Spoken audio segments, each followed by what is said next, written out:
되고 또 없어지기도 하고 그렇습니다. 그러나 예와 기도만큼은 없어질 수 없고 그리고 지속되어야만 합니다. 특히나 우리가 오후 예배 끝나고 선교 기도회를 열고 있습니다. 첫째 주에는 우리 강단에서 함께 기도하기 때문에 따로 모이지는 않습니다. 선교 기도회를 통해서 기도하는 것이 우리 교회 선교에 얼마나 힘이 되는지 모릅니다. 여러분, 이 삼시세끼 같은 그런 프로그램 보면은 이렇게 모닥불을 이렇게 장작불을 피워서 밖에서 물을 끓이고 음식을 만듭니다. 나무를 한두 개 넣어서는 화력이 살아나지 않습니다. 요리하기가 어려워요. 큰 숯을 걸어야 되는데 나무 한두 개 갖고는 안 되죠. 그러니까 거기에 바람구멍만 내놓고 큰 나무 장작 몇 개를 한꺼번에 넣습니다. 처음에는 작게 불이 붙다가 풍로를 막 붙이고 나면은 이 장작들이 서로 타가지고 아주 불이 활활 탑니다. 어떨 때는 솥을 얹어놓기 어려울 정도로 불이 탑니다. 여러분, 기도는 교회의 장작불과도 같습니다.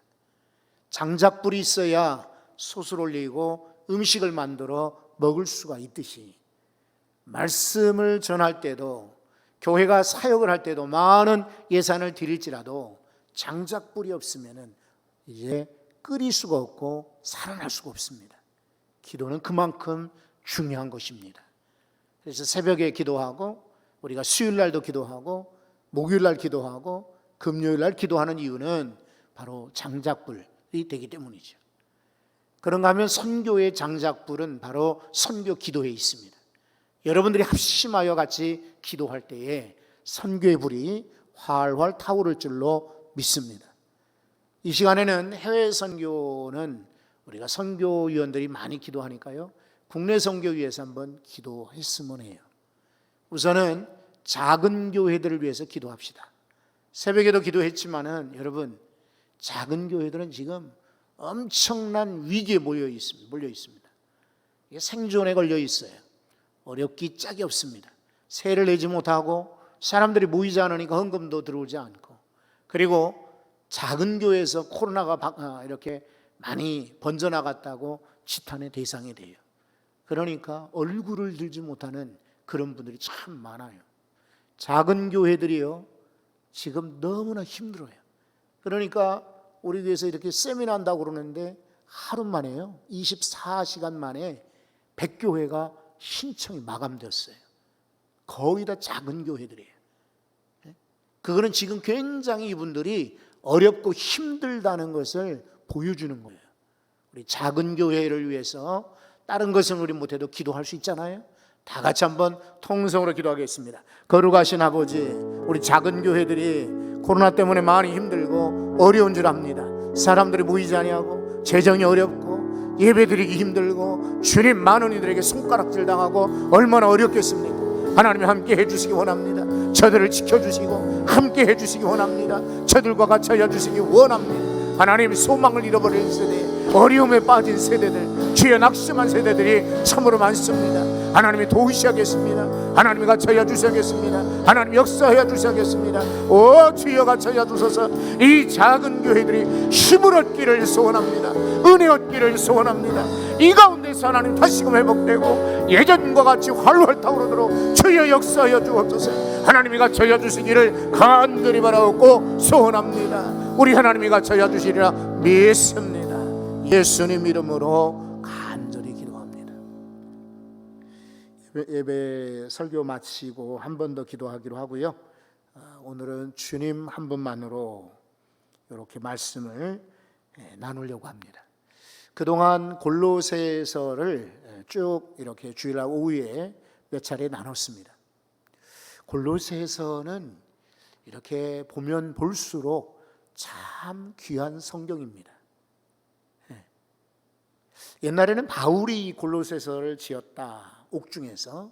그래서 옥중서간 중에 포함이 되는데, 근래 와서는 이 바울 학파라고 불리우는, 그러니까 바울의 제자 가운데 누군가가 이 성경을 지었다, 에베소서와 골로새서를 지었다라고 이렇게 말하기도 합니다.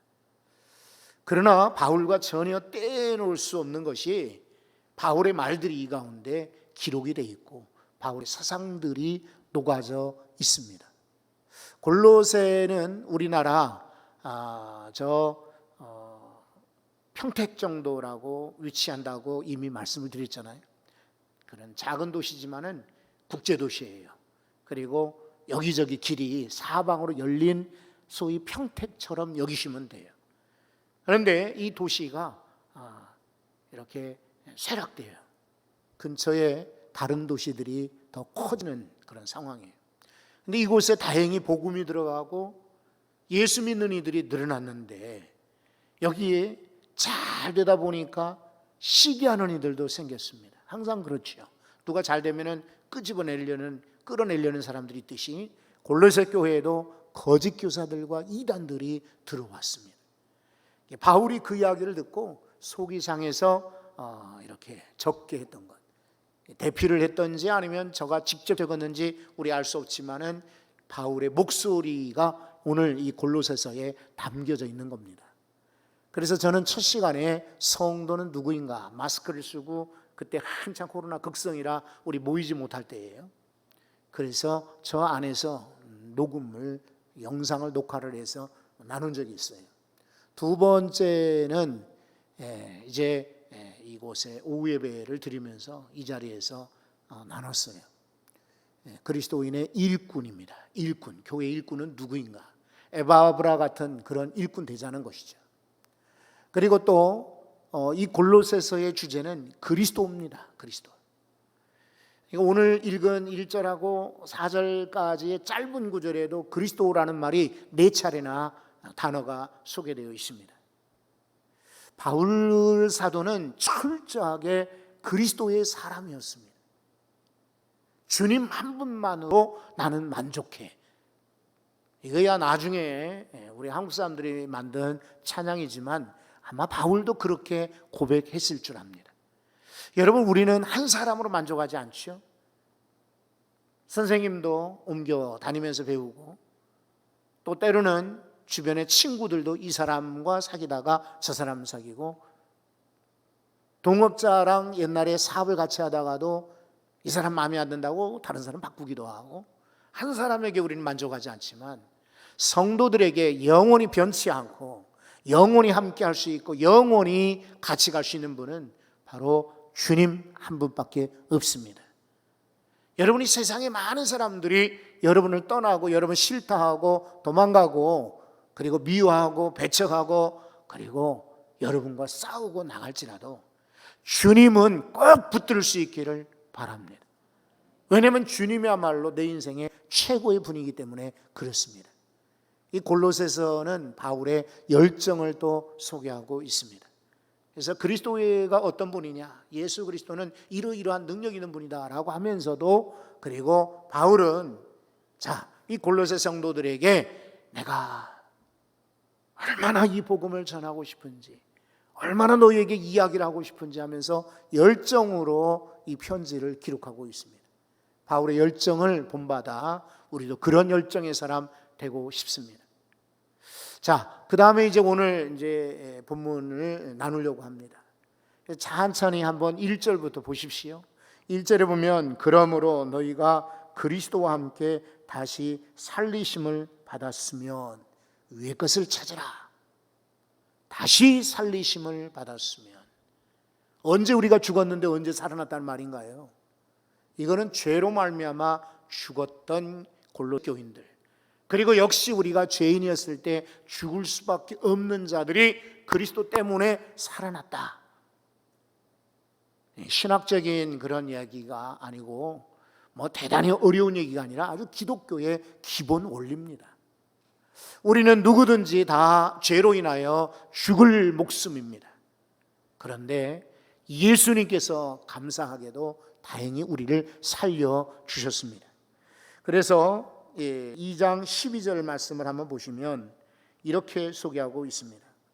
너희가 세례로 그리스도와 함께 장사되고 또 죽은 자들 가운데서 그를 일으키신 하나님의 역사를 믿음으로 말미암아 그 안에서, 여기 그 안에서라는 예수 안에서를 말합니다. 그 안에서 함께 일으키심을 받았느니라. 이 골로새 2장 12절 말씀이 핵심이에요. 그리고 오늘도 1절에 3장 1절에서 그리스도와 함께 살리심을 받았으니 다시 살아났으니 위의 것을 찾으라 라고 말하고 있습니다. 여러분 어떻습니까? 우리는 죄로 말미암아 죽을 뻔했는데 살아난 거예요. 얼마나 좋겠습니까? 예전에도 한번 말씀드린 적이 있는데요. 이렇게 요즘에는 영상이 환하게 이렇게 비추는 세상이 되고 보니까 사실은 이 외모나 이런 키라든지 이런 것도 설교자에게 중요한 요소가 되었습니다. 그런데 실제로 한국 교회나 외국 교회도 마찬가지예요. 부흥하고 성장하는 교회들 보면은 이렇게 왜 설교자나 목사님들의 외모가 그렇게 뛰어나지 않아요. 그런데 어째서 그 교회가 성장했나 추적을 해보니까 다 그렇진 않지만은 죽은 고비를 넘겼다 살아난 분들이요. 이런 사람들이 아주 강한 그런 부활 신앙 가지고 힘있게 외치고 자신있게 외치다 보니까 성도들이 그걸 받아들이는 거예요. 교회가 이것을 받아서 활발하게 일어나는 그런 경우가 많이 있습니다. 지금은 목회자 바뀌었지만 주한장로교회가 그렇습니다. 여의도 순복음교회가 그렇습니다. 안산 제일교회가 그렇습니다. 안산 동산교회도 그렇습니다. 이런 분들이 설교가 뛰어나고 외모가 아주 홀출해서 물론 그런 분도 계시지만은 그렇지 않은 분들도 많습니다. 그런데 이 목회자들의 특징은 죽었다가 살아난 거예요. 폐병으로 죽었다. 그리고 간암으로 죽을 뻔했다. 때로는 뇌진탕으로 죽을 뻔했다 살아났다. 교통사고로 엄청나게 몸이 24조각 날 정도로 뼈가 부서지고 죽을 뻔했는데 살아났다. 이런 분들이 살아나서는 죽자 살자 전하다 보니까 교회가 부흥되고 성장하게 되는 것입니다. 여러분 지금은 돌아가시고 안 계시지만은 동경에 유명한 그 김사무엘 선교사라는 분이 계셨어요. 우리 성결교회와도 관련이 있고요. 예전에 CNMA라고 그래가지고 이 단체의 선교사로 우리나라에도 여러 차례 가서 온누리교회에서 주로 사역을 지원하기도 했던 성결교 출신의 선교사님이세요. 동경과 같이 그 어려운 지역에서 정말 대단한 성장과 부흥을 일으켰습니다. 우리나라의 CCC 김준곤 박사처럼 큰 부흥을 대학생들이요 10,000명, 12,000명씩 모였습니다. 일본에서 우리나라 같은 곳은 다르지만은 일본에서 10,000명 대학생들이 모였다 상상을 초월하는 일입니다. 근데 어떻게 그런 놀라운 사역을 일으켰는가? 그분이 무슨 신학 박사거나 하버드 대학을 나왔다든지 일본의 무슨 도쿄 대학을 나왔거나 이렇게 학력이 뛰어난 분은 아니세요. 그런데 이분이 죽을 뻔했다가 살아난 거예요. 그런 과거의 경험이 복음을 받아들일 때 그렇지. 내가 목숨만 살림받은 게 아니라 영혼도 살아났는데 내가 이 복음을 그냥 방치하거나 혹은 적당히 전하면 안 되겠다.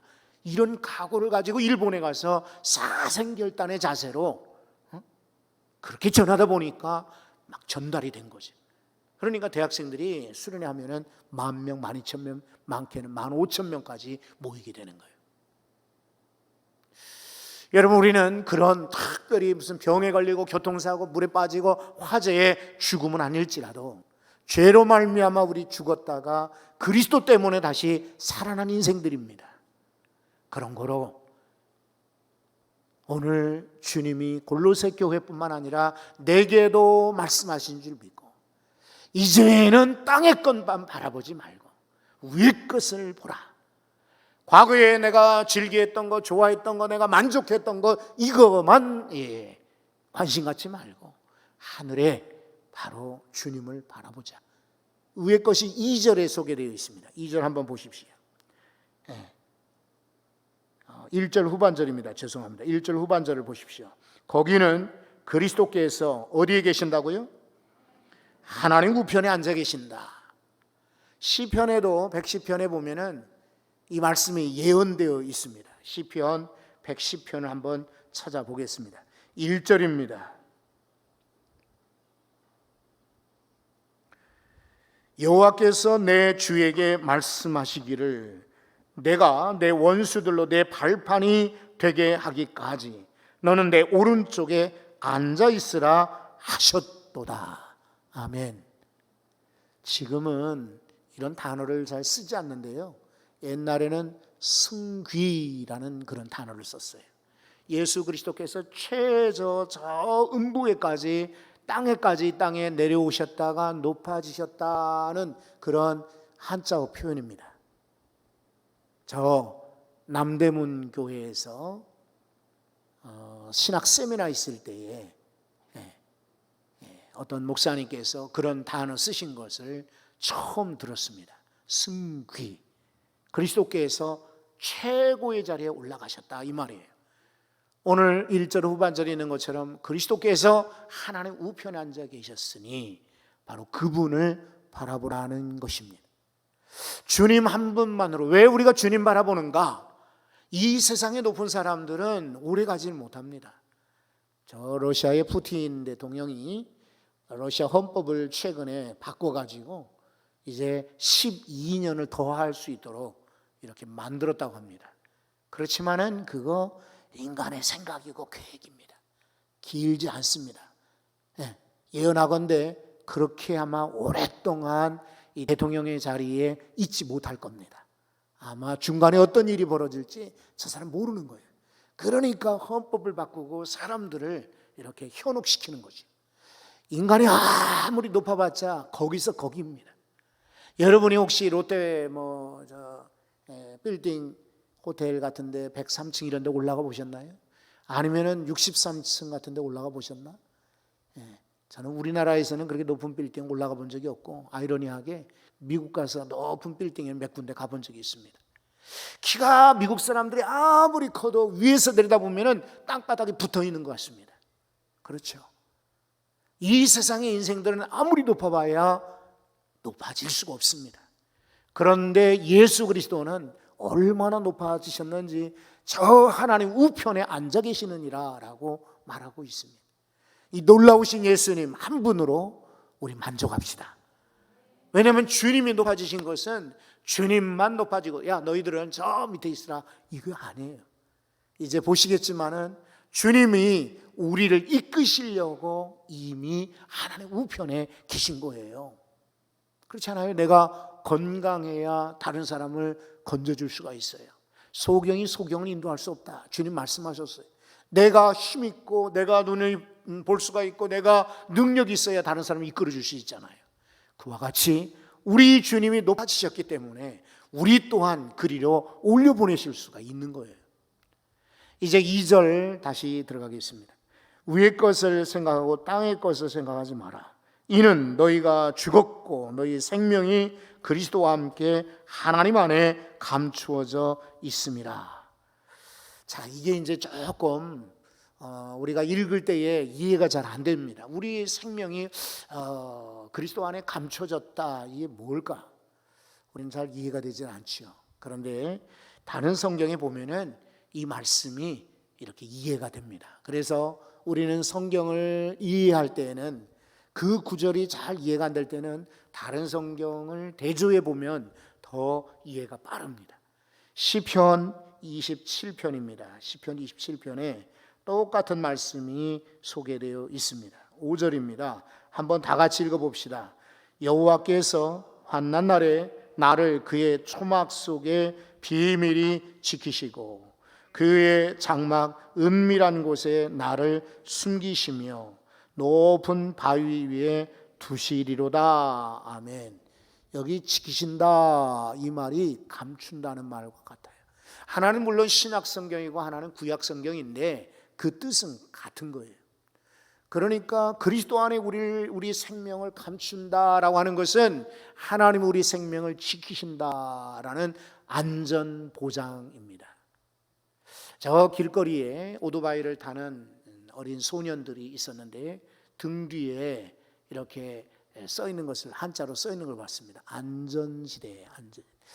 지나가면서 제가 봤지만은 저 아이들은 오토바이를 타고 지금 티셔츠 뒤에 안전지대라고 써놓고 이렇게 바이크는 타는지 모르지만은 제 사고 날 텐데 공연히 걱정이 되더라고요. 물론 이제 이것은 그냥 티셔츠 만드는 사람들이 디자인으로 그냥 안전지대 이렇게 글을 쓴 것이고, 젊은 사람들은 그런 뜻을 잘 알지 못해도 어린 사람들은 그냥 좋아 보이니까 입었는지 모르겠어요. 근데 세상에 안전지대가 어디에 있습니까? 우리가 아무리 안전 외칠지라도 세상에 안전한 곳은 없습니다. 집에만 앉아 있으면 안전할까요? 천만의 말씀이에요. 어디 사람들 많이 모이는 데 가면 전부 다 불안합니까? 꼭 그렇지만은 않습니다. 신도림 전철역 같은데, 사당역 같은데 가보세요.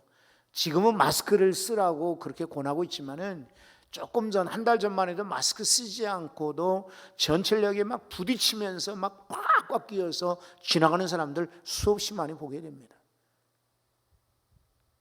세상에는 아무리 조심해도 다치는 경우가 있고, 그리고 또 아무리 힘든 상황에서도 그 가운데 건짐받는 사람이 있습니다. 바로 성도가 왜 주님 한 분만 바라봐야 되느냐? 오늘 말씀처럼 우리의 생명을 하나님이 은밀한 곳에 감춰주시기 때문에, 지켜주시기 때문에, 장막에 숨겨주시기 때문에, 우리를 높은 바위 위에 세워두기 때문에 그렇습니다. 주님 한 분 우리 마음에 새기고 그분 꽉 붙들 때 안전할 줄로 믿습니다. 또 하나 성경은 4절입니다. 우리 생명이신 그리스도께서 나타나실 그때에 너희도 그와 함께 영광 중에 나타나리라. 아까 1절 그 후반절에 그리스도께서 하나님 우편에 앉아 계신다고 그랬잖아요. 그 이유가 바로 여기 4절에 들어 있습니다. 예수님이 홀로 이렇게 사람들에게 추앙받고 사람들에게 찬송받기 위해서 홀로 높아지신 것이 아니라 하나님 우편에 앉아 계신 이유는 바로 우리를 인도하시기 위해서입니다. 4절이 바로 그것을 분명히 보여주고 있습니다. 그러니까 1절에서 이 4절은 여러 차례 강조하지만 복음의 핵심입니다. 복음의 핵심. 우리는 그리스도로 말미암아 살아났다. 예수님은 낮아지셨고 철저하게 십자가 지기까지 고난당하셨지만 하나님이 그를 높여주셨다. 그리고 그 예수님과 함께 주님을 소망하는 이들은 안전하다. 그리고 결국은 우리 인생들은 하나님께서 예수 그리스도를 통하여 이끄실 것이다. 이게 복음이에요. 4절 말씀을 한 번 더 우리 한번 읽어볼까요? 다 같이 한번 읽어봅니다. 우리의 생명이신 그리스도께서 나타나실 그때에 너희도 그와 함께 영광 중에 나타나리라. 여러분, 이 나타난다, 파레로라는 그런 말이에요. 파레로, 헬라어로. 이게 공개적인 그런 출현을 말해요. 그러니까 헬라 시대에는 연극 무대가 많아요. 그러면 이 조연이나 앞에 서커스 이렇게 하는 이들이 혹은 맹수나 뱀 같은 걸 가지고 시작 전에 오프닝 행사를 해요. 맹수를 데리고 막 손을 또 같이 이렇게 뒹구는 그런. 근데 맹수가 이 조련사들을 건드리지 않는 거 보고 사람들이 와 막 소리를 지르는. 아니면은 서커스 단원들이 이렇게 빙빙빙 몸을 굴려서 돌고 지나간다고요. 그러면 사람들이 또 와 그래요. 아니면 코미디언들이 나와서 이 관객들을 향해서 이제 멋진, 그리고 이 오늘 여러분들에게 보여주는 연극이 아주 멋질 겁니다라는 그런 이야기를 우스갯소리와 함께 해요. 그리고 나서 이제 막이 열리잖아요. 막이 열린다고 금방 주인공이 나타나지 않아요. 그 안에서 음성이 들립니다. 오늘의 주인공 함께 하면은 주인공이 그때 이때에 나타날 때를 파레레온 이렇게 불러요. 그러니까 이 단어는 지금 우리는 쓰지 않지만은 이 골로새 편지를 받는 성도들은 주인공이 나타나는구나. 그가 나타나실 때라고 할 때는 바로 이 단어를 쓸 때 연극 무대에 주인공이 나올 때 그 말을 쓰는 거 보니까 바로 예수 그리스도께서 주인공이시구나 하는 것을 알 수가 있어요. 그렇다면 예수님께서 이 땅의 인생들의 모든 역사의 주인공으로 이 땅에 오실 때 우리는 어떻게 할까요? 여러분 혹시 예전에 공개방송이나 무슨 큰 공연이 있을 때 관객으로 참여해 보신 적이 있었는지요? 옛날 향수를 혹시 되살리기 위해서 말씀을 드려볼게요. 중학생 시절에 저는 이제 공덕동에, 마포 공덕동에 살았는데 그때의 동아방송에서, 동아방송국은 아시죠? 동아일보사가 동아방송이었습니다. 그런데 거기는 신문사가 있고 이렇게 방송국 스튜디오가 세문안교회 옆에 있었습니다. 그리고 그 위로 육교가 지나고 있어요. 저희 동생이 덕수국민학교를 다녀서 이제 이 아이와 함께, 애가 덕수국민학교는 어렸을 때 1학년, 2학년 때 수영을 가르칩니다. 그래가지고 4학년 때인가부터 한강 가서 직접 수영을 하도록 합니다. 그게 전통이었어요. 그런데 이 아이가 열이 난다고 학교에서 일찍 보낸다는 거예요. 그 대신 누가 데려갔으면 좋겠다. 그래가지고 제가 이제 동생을 데리러 학교 앞에서 이제 데리고 중학생 때 이제 토요일 날 오후인데 이게 데리고 온 적이 있어요. 근데 육교를 이렇게 건너는데 그 육교가 대한민국 1호 육교입니다. 제일 먼저 생겨난 육교예요. 지금은 없어졌어요. 세문안교에서 조금 더 광화문 쪽 사거리에 있는 육교예요. 근데 사람들이 몰려 있는 거예요. 왜 이렇게 사람들이 많을까 궁금해서 애는 잡고 같이 가는데 눈을 뗄 수가 없어요. 알고 보니까 유명한 가수들이 그 공연장 안으로 들어가는 거예요. 공개 방송으로. 그래가지고 이제 지금 같으면 핸드폰이 있어가지고 집에 연락을 하겠지만은 그렇게는 그때는 전혀 할 수가 없으니까 애랑 같이 야 우리 여기 들어가자 그러는 거예요. 그런데 우리 아이들이 중학생이나 초등학생이 사실은 거기 공연장에 못 들어가겠어요. 그런데 저는 그 동네를 잘 알았어요. 왜냐면 바로 여기 중학교 이사 오기 전에 바로 그 자리에 당주동이라고 그곳에 살았거든요. 그래 이제 들어갔거든요. 뒷문으로 이렇게 해서 들어갔는데 놀라운 광경이 펼쳐져요. 한 300명, 400명 들어가는 스튜디오에 막 노래뿐만 아니라 춤을 추고 막 펑펑펑펑 막 터지고, 그때는 좀 유치하지만 풍선들이 막 날아가고 그랬어요. 풍선들이 막 천장에 달라붙고 막 그러는 거예요. 그런데 좀 더 가까이 가서 보고 싶었는데 순간 이 사람들이 나가버리더라고요. 없어져요. 그래서 다시 우리는 쪽문으로 해서 다시 나온 적이 있어요. 그날 밤에 라디오를 틀어보니까 아까 오후에 그 스튜디오에서 방송했던 그게 녹음이었던가 보죠. 그걸 그대로 방송하더라고요. 제가 왜 이야기를 드렸습니까? 아무리 유명한 사람 보려고 해도 가까이 가 볼 수가 없습니다. 그리고 순식간에 사라지더라고요. 지금 같으면 아마 더 할지도 모릅니다. 300명, 400명이 뭡니까? 스튜디오에 많은 사람들이, 아마 엄청난 사람들이 모일 터이니까 아마 쉽게 만나지 못할 겁니다. 그런데 여러분, 예수님이 이 땅에 나타나실 그때에는요, 각 사람을 알고 각 사람의 이름을 부르고 그리고 우리를 만나 주시겠다라고 약속하십니다. 우리가 한번 들어가서 그냥 잠깐 얼굴 보고 나가는 것이 아니라 오늘 뭐라고 말씀하시나요? 자, 우리의 생명이신 그리스도께서 나타나실 그때에 너희도 그와 함께 어떻게 나타난다고요? 쪽문으로 들어갔다 쪽문으로 나가는 게 아닙니다. 애들아, 중학생이 여기 뭐야? 초등학생이 여기, 국민학생들이 여기 뭐다? 이렇게 쫓겨나는 게, 안전위원들에 의해서 쫓겨나는 게 아니에요. 그냥 멀찌감치해서 대통령이 지금 연설하시네 쳐다보는 게 아니에요. 여기에 우리도 영광 중에 나타나리라 라고 말하고 있어요. 그런데 나타나신다, 나타나리라 이 말이 똑같은 단어로 파레로예요. 그럼 무슨 뜻이냐? 예수님께서 주인공처럼 출연하듯이 우리들 또한 그때는 주인공이 되어서 출연하게 된다는 것이에요. 잘 믿어지지 않습니까? 지금은 우리가 성격이 그렇고 혹은 직업이 그렇고 내가 자신감이 없고 나는 주인공이 못 돼. 언제나 나는 변두리 인생이야. 뭐 나 같은 것이 뭐 볼 것이 있어야지. 뭐 내가 내세울 것이 있어야지. 혹시 그렇게 생각하는 분들이 계십니까? 그러나 여러분, 마지막 때 그리스도께서는 우리 모두를 다 주인공처럼 나타나게 하신다고 약속하셨어요. 그러니 여러분, 다른 것 의지하지 말고 오직 주님 한 분만으로 만족할 수 있기를 바랍니다. 한 번 더 기도합시다. 하나님, 우리나라